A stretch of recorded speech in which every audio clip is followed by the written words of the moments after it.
Is cannabis absolute rubbish for helping with mental health? That is the conclusion of this notorious new review that has been making the rounds in mainstream journalism as a scary new piece of research, and in the cannabinoid circles as an example of disinformation incarnate. But the truth does lie somewhere in the middle, and I will use this post from the author Dr. Uwe Blesching on the nuances of cannabinoids and mental health. I'm Lex Pelger, a biochemist focused on cannabinoid education. Ask me anything. I'm sponsored by the National Cannabis Study out of Johns Hopkins, and they will pay you $100 to talk about your use of our favorite plant. Link in bio. So, this systematic review basically looked at THC and CBD for mental health and substance use disorders. The only benefit they found was low certainty evidence that CBD may help with anxiety. They also found low certainty evidence that for PTSD, THC-rich cannabis does not help. And then, on THC-rich cannabis for everything else, like anxiety, depression, and ADHD, they found largely insufficient evidence.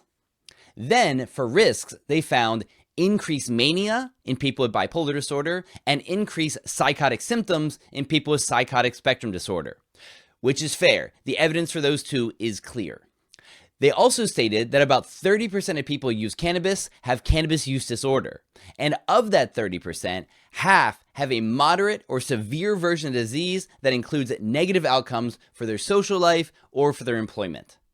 So, the researchers' overall conclusion, and I quote, "The current evidence base is not sufficient to support the use of cannabis for the treatment of mental health conditions and demonstrates substantial risks of adverse effects," end quote.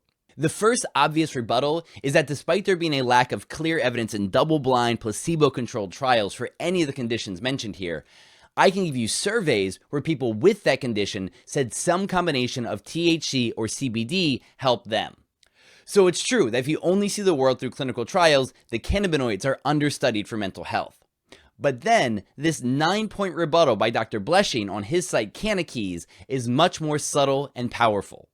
And I like that instead of disagreements, he calls them points of mismatch. So, mismatch number 1. These studies looked at cannabinoids as main treatments for these mental disorders.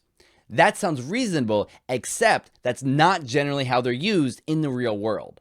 Not many clinicians would immediately tell you to stop taking drugs for your depression, PTSD, or anxiety and switch to just cannabinoids.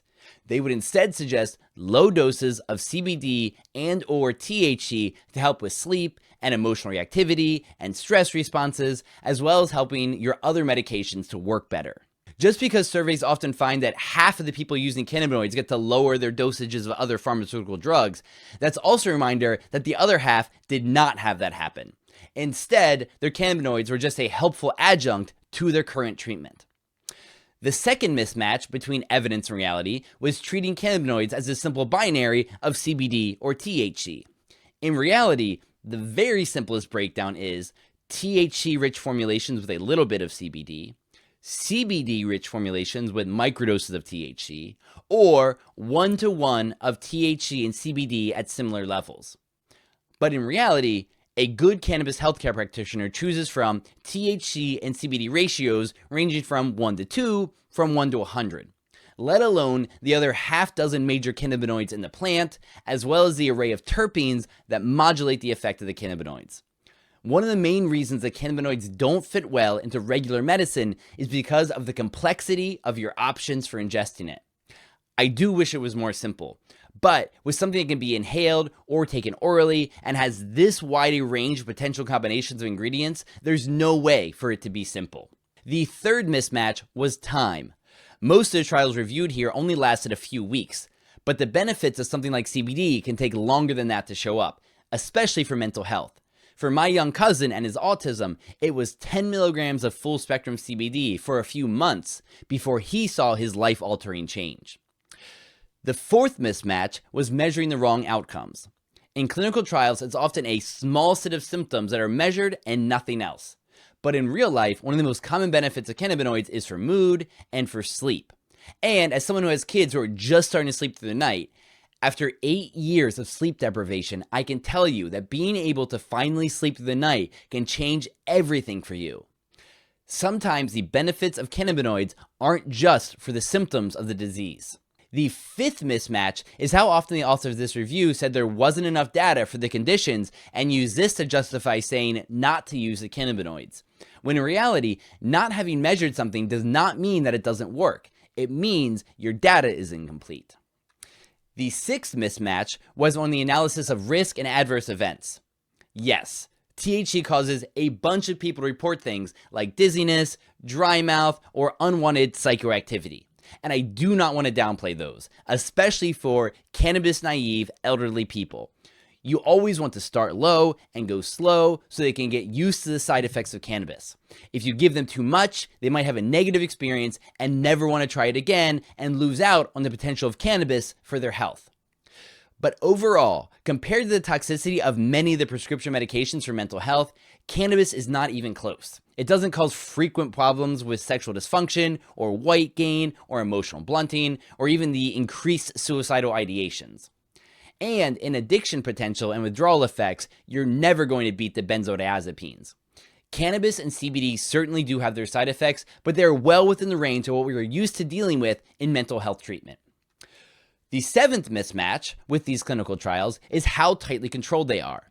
As someone who has spent every week of the last 7 years annotating each new study of cannabinoid science, the very best studies that I see are the ones where people work with their healthcare practitioners to find the dose and the timing of cannabinoids that works for them. But you cannot have that kind of variability in a double-blind placebo trial. The doses must be standardized for reproducibility. If someone might benefit from a CBD product in the morning and a THC dominant product before bed, and it's not in the study design, that's just too bad. Lastly, the eighth and ninth mismatches are a little bit high level, but I will share them for completeness. The eighth is that modulating the endocannabinoid system means a change in a complex regulatory network that's related to your mood, your stress, your inflammation, your sleep, and your memory. Cannabinoids might not always be helping a disease in a specific way, but they might be stabilizing the systems underlying those diagnoses. I mean, the number of neurotransmitters that CBD alone interacts with is kind of bonkers.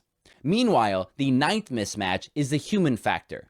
It is harder to blind with something like THC because people can tell that they're getting it, and this makes the blinding less reliable in both negative and positive ways. Overall, I think the conclusion on cannabinoids for mental health is, if you are a textbook-thumping, white lab coat scientist, you will find the clinical evidence to be inconclusive or negative with a decent addiction potential and a range of adverse events. But if you're someone who believes surveys of people who have that condition and can look through case reports and Reddit forums to find a nuanced look at what people in the real world report experiencing, you can find a decent guidepost of how people are using the wide range of options for ingesting THC, CBD, CBG, CBN, CBC, as well as the endocannabinoids like oleamide for sleep and oleoyl ethanol amide for cravings and PEA for inflammation and immune system health. Are cannabinoids a cure-all for mental health? Of course not. Do cannabinoids sometimes exacerbate mental health conditions? Absolutely. And one of my favorite things is being a professional devil's advocate and sharing that negative data with my fellow stoners. But are the cannabinoids worth considering for mental health conditions, especially at low doses and as helpful add-ons to other treatments? I'd say so, and I think so would the science.